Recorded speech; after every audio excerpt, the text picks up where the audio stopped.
Good evening. Welcome to Talk to Satv, sponsored by Grand Palace Hotel and Resort, where we bring in-depth conversation with the leaders shaping global and national agenda. Tonight is a very special occasion because the year 2025 marks two important milestones. Number one, 30 years of UNOPS partnership in Bangladesh and 80 years of the United Nations globally. Over the past 3 decades, UNOPS has delivered over $500 million projects in Bangladesh, strengthening the health system, building disaster-resilient infrastructure, improving data system to track progress on development. To discuss this remarkable journey and the road ahead, we are honored to welcome Mr. Charles Callanan, the UNOPS Director of South Asia. Mr. Callanan, welcome to Talk to Satv, sponsored by Grand Palace Hotel and Resort. Assalamu alaikum. Wa alaikum assalam. It is an operational arm of the United Nations established in 1995. It helps governments, UN agencies and international partners to implement development projects. UNOPS stands for United Nations Office for Project Services, is the part of the UN that turns plans into action, helping countries like Bangladesh build hospitals, roads, climate resilient infrastructure, and making sure development projects deliver to the real people. Mr. Callanan, this year is a milestone for both UNOPS as well as UN. So what do you think, according to you, these anniversaries mean for Bangladesh? Thank you, Shibli. It's really nice to be here, and I really appreciate you inviting us. I think for me, there's a journey. This milestone marks a point in that journey of how we've worked together. And I think if I take one specific concrete example, because we're all about trying to make practical solutions, I think most recently we were involved with the government, the Department of Health, especially during COVID. And I remember we were just going into one of the hospitals we're working with, and working really closely with the ministry dealing with lung conditions. And we just completed an oxygen generation plant at one of the hospitals. And for us, it's procurement, it's logistics, it's operations management. We're very focused on how do we get those results in place. But we went into the hospital, and I remember seeing one of the ladies there, and she was lying there with a mask on, with the oxygen, and her family was standing around her, and just the look of worry everybody had in that instance was one that I think during COVID we all shared. Are we going to make it out of this? Family members that we know affected, and are they going to survive in some really difficult circumstances? And I think every country experienced many of those challenges. And for us, I think, our goal is to try to help that person, that family, at that time, that we can make a difference together, working with the Ministry of Health, working with the beneficiaries, working with the hospital itself, and then trying to help mobilize international support and expertise that can really intervene at that very critical point. And if we can strengthen all of those systems, and we can help work with the government together to help her in that time of need, then we're doing something useful together. Obviously. And I feel like that journey that we've been on together over the last 30 years is really what I want to sort of celebrate in that milestone, and then plot a path forward. How do we move forward from here? And I think I'm really pleased to see the dynamic shifting a little bit that we were talking about earlier, in that we're here as a service provider to the government and to the people, and what their needs are guide our programming and support. And so we developed this UN Comprehensive Sustainable Development Framework to work together and say, what are the government's priorities, what are the needs in the country, and how do we align our resources to be able to bring that kind of expertise, resources, support to help move that forward. And if we can make a difference for her, then I think it's a milestone worth celebrating. It must have been a wonderful feeling when you see that you're changing the life. Looking back, what do you consider the most important contributions of UNOPS to Bangladesh in the past 30 years? The journey was amazing. You had a long journey of 30 years. Right. So you must have felt that there are some, impactful events that has happened during this course of time. Yeah, I remember one of the times we came, it was after floods quite some time ago, and the ministry was concerned that they had lost a significant amount of infrastructure. Like years and years of development work had been washed away. And they were trying to look through their systems to think, okay, where did this break down? Is it in the quality department? Is it in the design? Is it in the maintenance? Is it in the operations? And when you go out, it's a technical problem from a perspective of, this is the supply chain, this is how it all fits together, this is how we manage the projects and support them. But it's a very human problem. If you're walking through those fields and you can't cross that bridge anymore, it's an enormous impediment to getting to school, to getting to clinics, to getting to your goods to a market that you can sell them on. And for Bangladesh to lose those years of infrastructure was really difficult. And we worked with the local government engineering department and a fantastic team who are truly deeply committed to trying to keep that infrastructure in place and grow that. And we were working on their goal to shift how they look at infrastructure, not just as a thing that we build, but as an asset that we maintain, an asset that the country owns and holds. And how do you sustain that over the long term? Because sometimes that road got washed away because the design was difficult, because the contracting wasn't in place. But oftentimes it's because the maintenance wasn't there. So if you have a culvert, for instance, that is open, but it's clogged because of lack of garbage collection or what have you, then all of a sudden the water pressure builds up behind it, and now you have the potential for that road to burst open. And so all of those things together, you're constantly looking at these systems, and if you imagine them as a series of pipes connected together, and each connection potentially leaks value, risk, time, you're constantly trying to tighten up those pipes and see, okay, where can we reduce the amount of loss that might happen in the contracting? Where can we reduce the amount of loss that might happen in the project development? Where can we reduce the loss due to maintenance? And the LGED made an incredible effort, changed their manuals, changed their processes, looked at their IT systems to be able to support this. And I think really sort of took on a leading class approach to infrastructure asset management, which is relatively new in the infrastructure space. But it boils down to, can we make that bridge survive in the long term? And can we design it and sustain it in a way that protects those communities? And I think we've taken that approach for so many of these items. We looked at it with strengthening humanitarian preparedness and response, and we just established this program working with local communities and disaster response authorities, and the Rohingya crisis happened.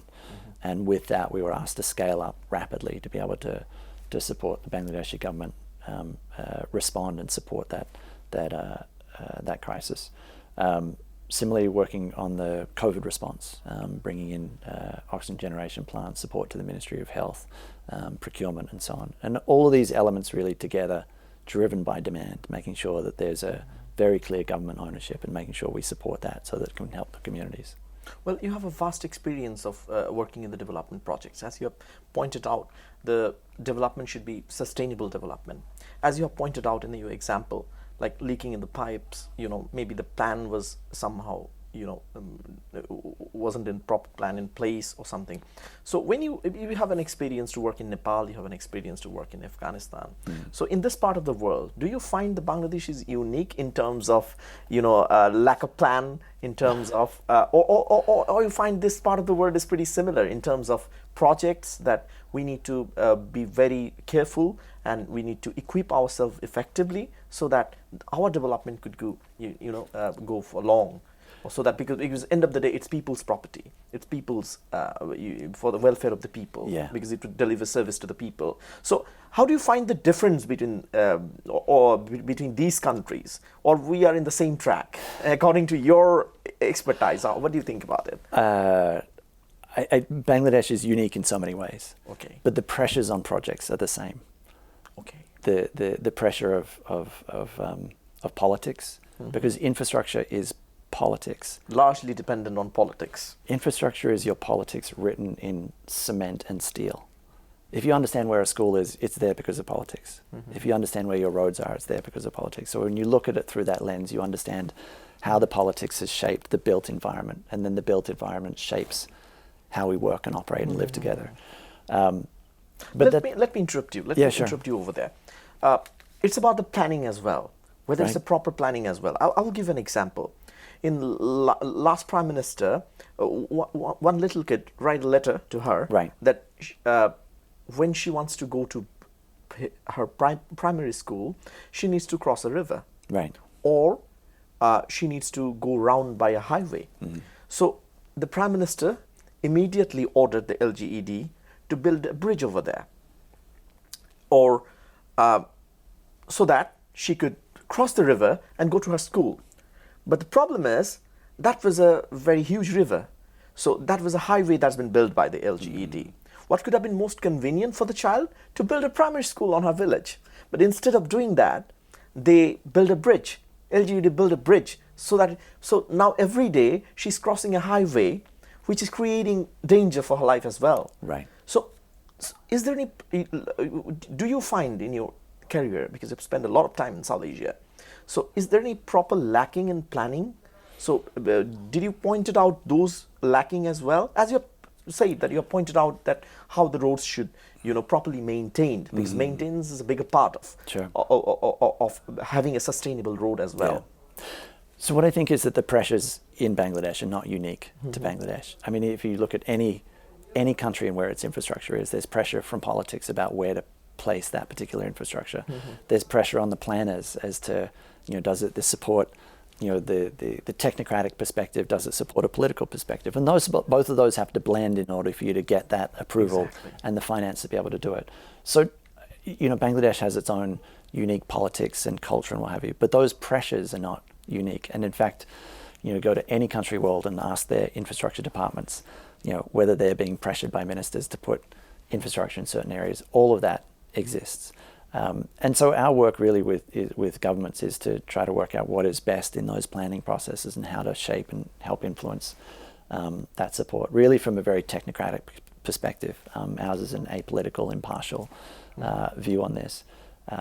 But it is really important to bring those communities in, to have a voice in it. And one of the programs we work on with Cities Alliance in another country is how women are able to shape that planning environment. Because quite often it's done without necessarily all of the voices included. Exactly. And that will then shape how comfortable you are to go to work or come back late from work if it's dark in that particular area, or if it doesn't have enough public space for you to have your family out and to go for a walk. And all of that then shapes who wants to move into those areas and so on. So I think all of those pieces are really important. And I think one of the things that I find with Bangladesh is just this immense dynamism to get things done, to move things forward. I mean, you've constantly seen new buildings springing up and infrastructure being laid down. And I think in that environment, it's really important to get all of those elements correctly, because you've invested, if you look at the half-life of a building, you're looking at 20 years. So what does the country look like in 20 years that needs that particular infrastructure now? What is it going to look like in 40, 50 years after that, where we're still laid down those roads, those building dynamics, that kind of city planning. So right the way through, that's where we can have an influence together to lay that down for a future generation. And Bangladesh's future generation is all energy and enthusiasm. So I think it's a really great area to be working in. Thank you. Now it's the time to go on a break. Sure. So we will talk a lot about it after coming back from the break. Ladies and gentlemen, now it's time to go on a break in Talk to SATV, sponsored by Grand Palace Hotel and Resort. Do come back after the break.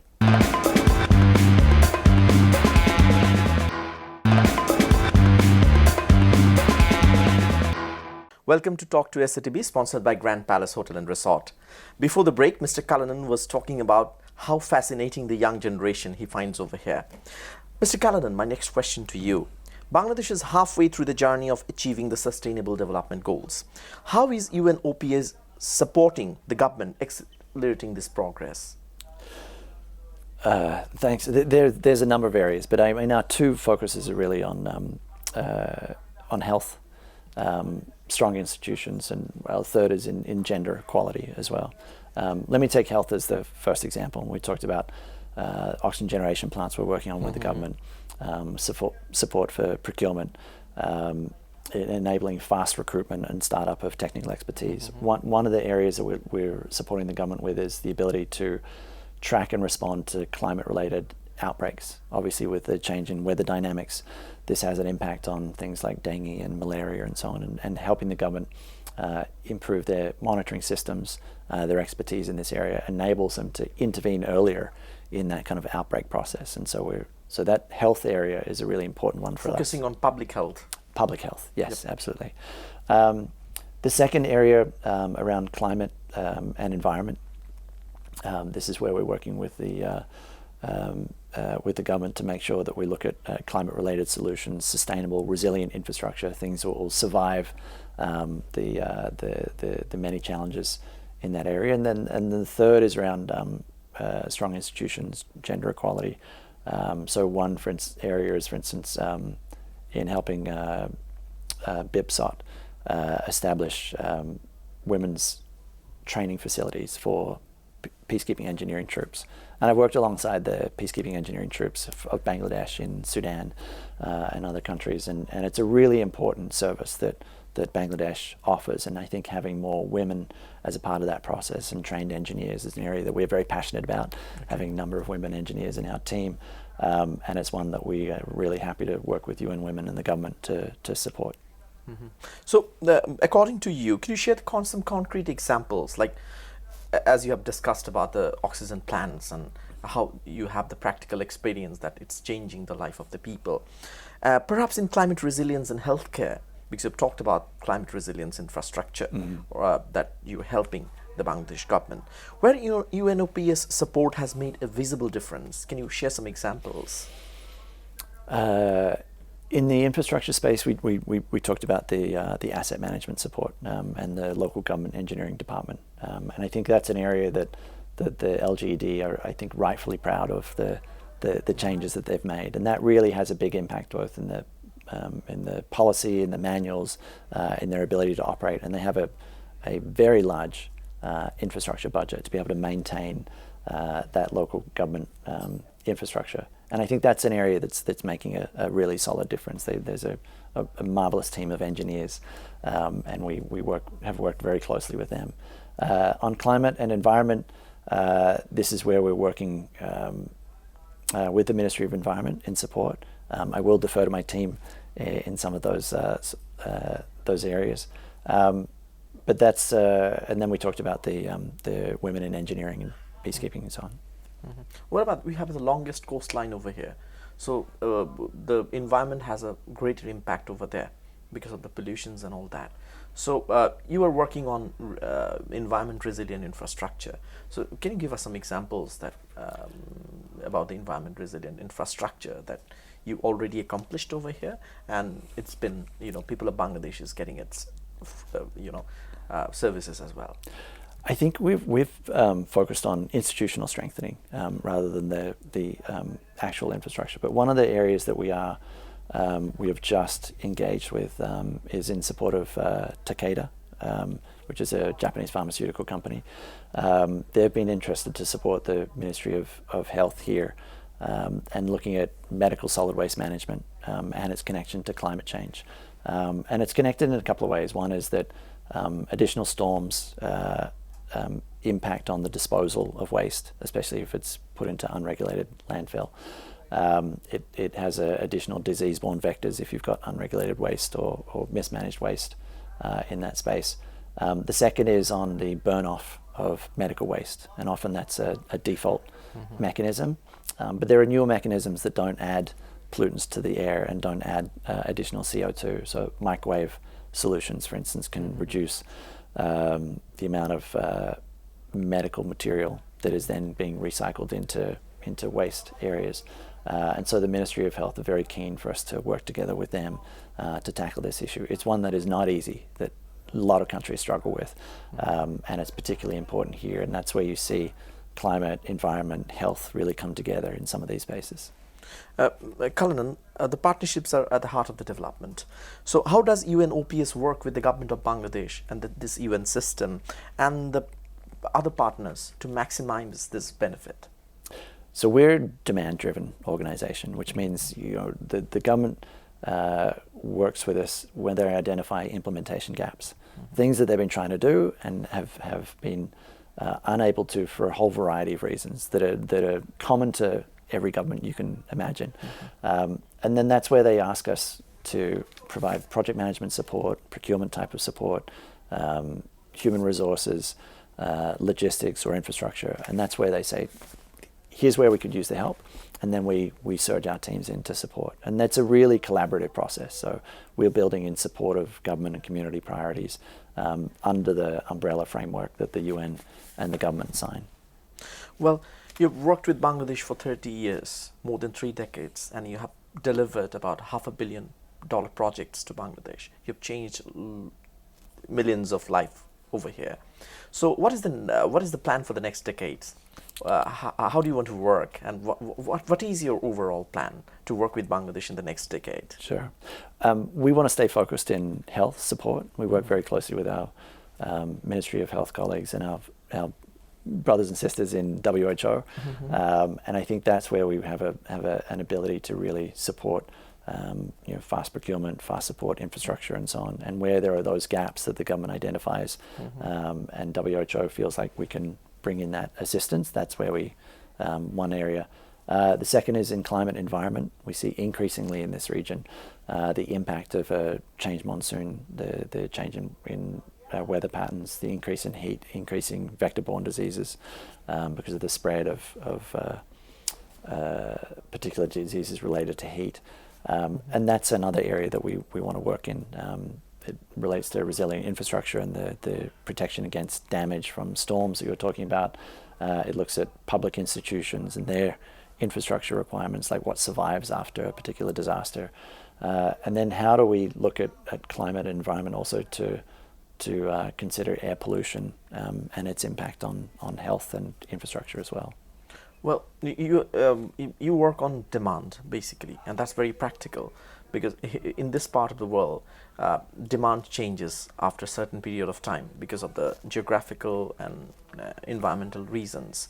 So, what do you think that your next plan will affect or will change the dimension of in terms of development sector in Bangladesh? I think that's where we're partnering with institutions. As much as we're demand driven, it's a partnership over the long term, and that's where we try to identify projects collectively that have a short term impact but can be sustained over the long term. So I think when we say demand driven, it's not simply to look for the one-offs. It's to look for those projects that will collectively set a pace and a tone and an institutional capacity that can really lead to long-term outcomes. Callanan, we will go on a break. After the break, we will discuss about your personal career and your vast experience that you have, you had over here in this part of the world. Ladies and gentlemen, now it's time to go on a break in Talk to Satv, sponsored by Grand Palace Hotel and Resort. We will talk about different, experience that he has working in this part of the world and many more. So please do come back after the break.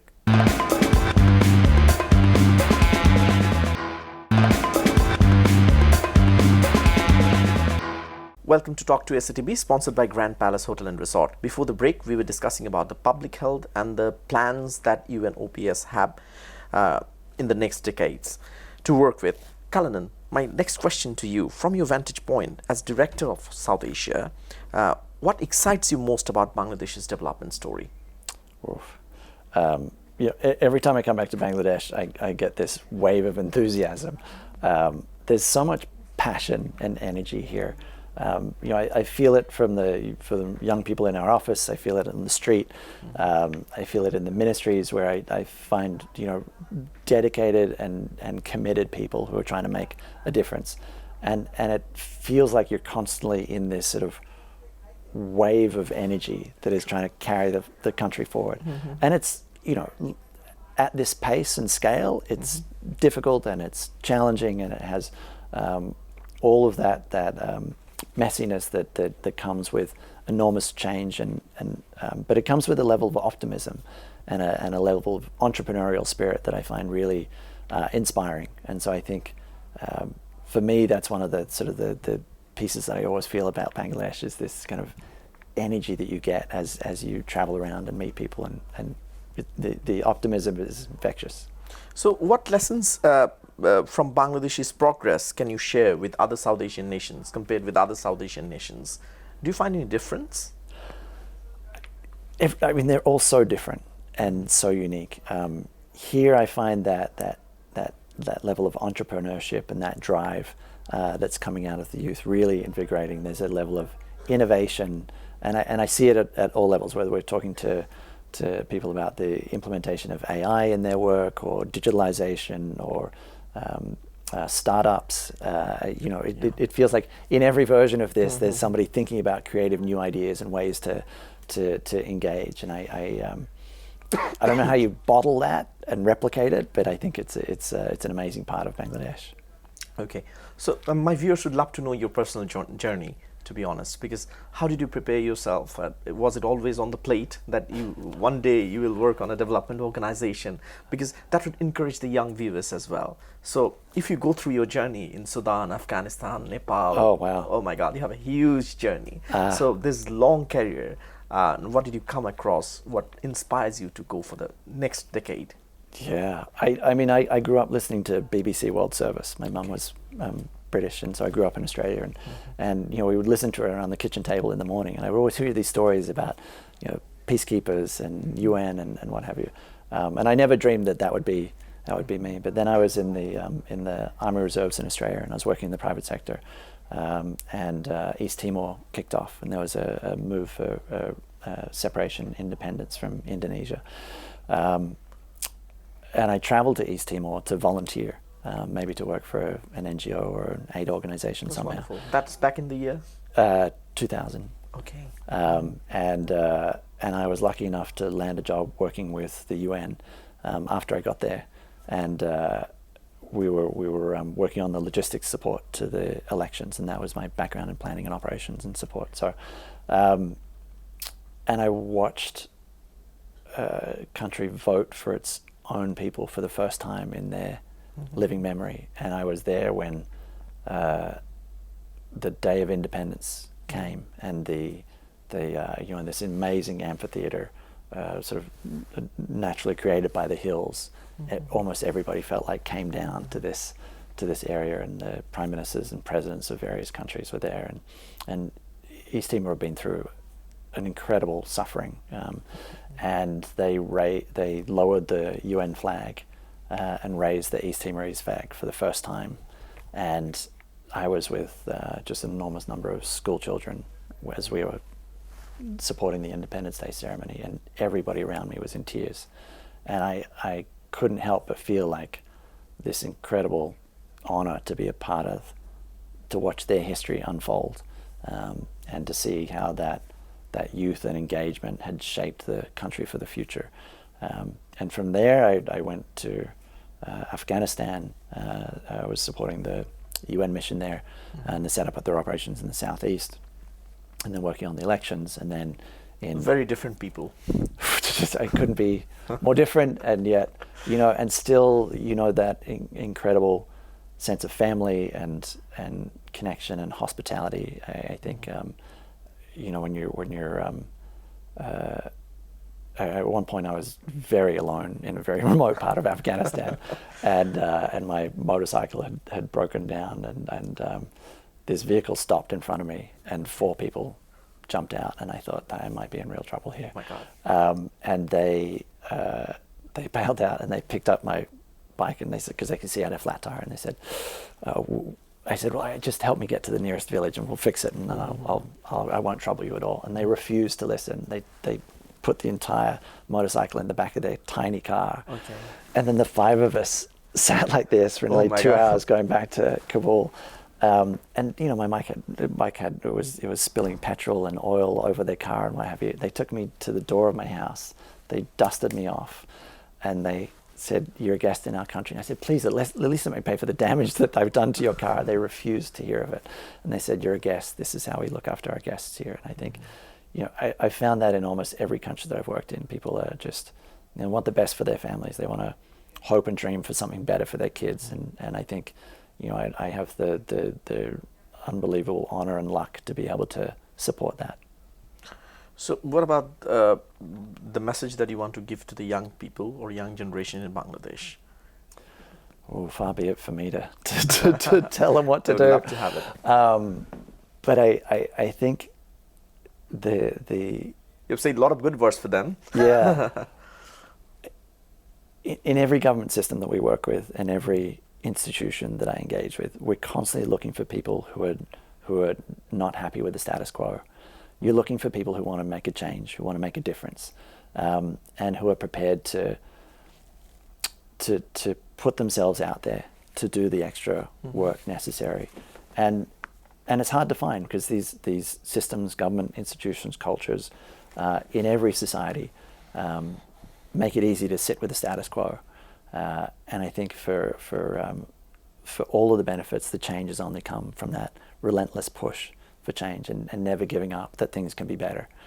So I would say keep that dynamism, keep that spirit that things can be better, and the work, the planning, the thought about what comes next. You can really shape that future for yourself. Mr. Charles Callanan, it's an absolute pleasure to have you on my show. It's an honor. Thank you, Shibley. I really appreciate it. Ladies and gentlemen, we have talked about the journeys of Mr. Charles Callanan. He has shared the ideas, he has shared the vision, and he has shared what UNOP has done for Bangladesh and what it will be doing in the future. As Bangladesh continues its journey towards the development or towards achieving the sustainable development goals, it is clear UNOP will remain as a trusted partner and to build climate smart, inclusive and resilient development pathways.